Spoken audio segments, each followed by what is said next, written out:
गुरुगणेशाभ्याम नमः। एक प्रजापति थे जिनका नाम था औरव। बड़े तपस्वी थे औरव।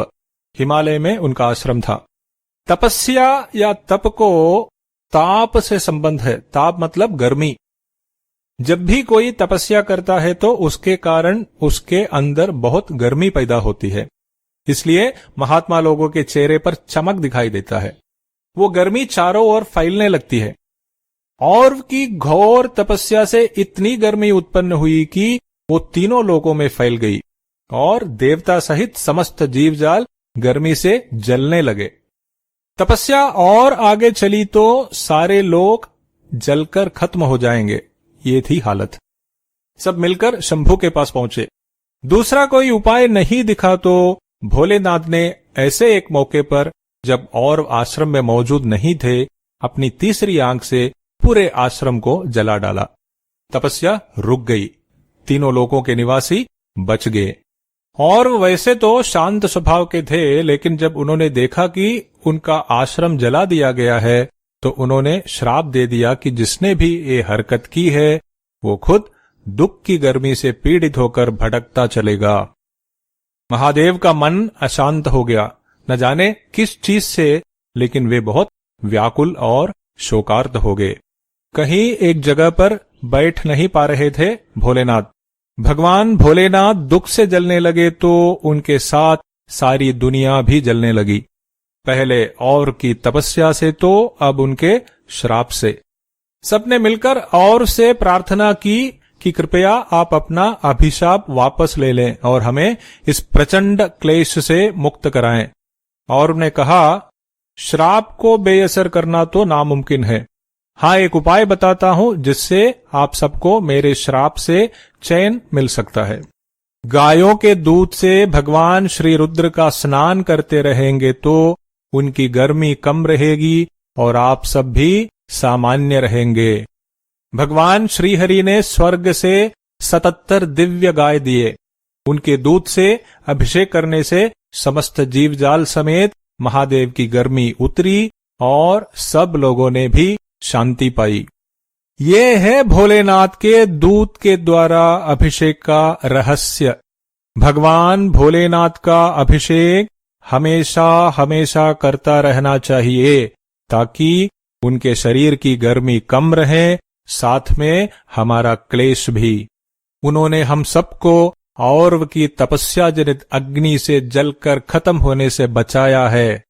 औरव का श्राप अपने ऊपर ले लिया है हमारे लिए। क्या उनके लिए इतना भी करना हमारा कर्तव्य नहीं बनता? त्याग का मूर्त रूप है महादेव। समुद्र मंथन से घोर विष निकला तो उसे पी लिया हमें बचाने, और औरव का श्राप भी ले लिया अपने ऊपर हमें बचाने। इतना भी नहीं करेंगे क्या उनके लिए? बड़े यथार्थवादी बनने का कोशिश करते हैं हम। अपने आप को बड़े लोकोपकारी मानते हैं।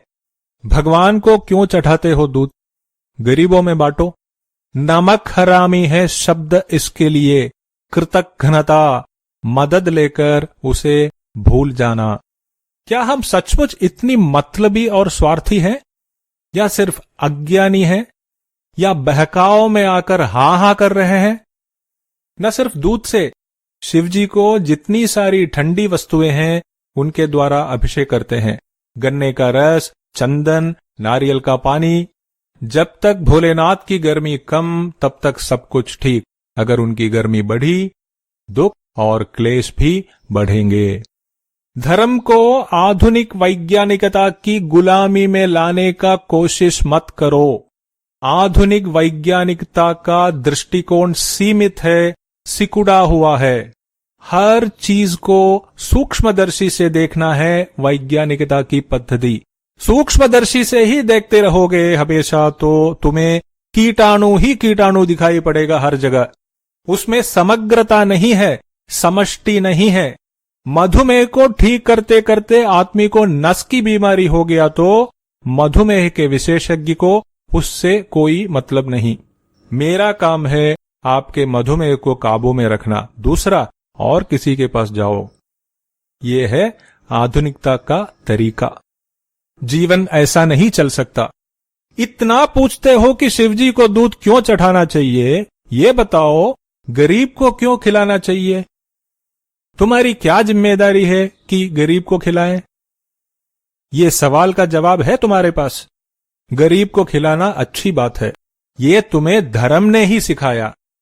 ये बात तुम्हें उसी धर्म ने सिखाया जो कहता है कि शिवजी का दूध से अभिषेक करो। दान परोपकार का आधार क्या है नहीं पता, धर्म का आधार क्या है नहीं पता, और हर चीज में युक्ति ढूंढने निकले हैं हम।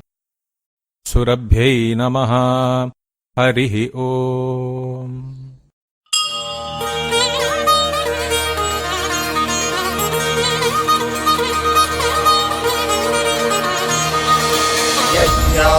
यज्ञाधिश्रेष्ठतमं कर्म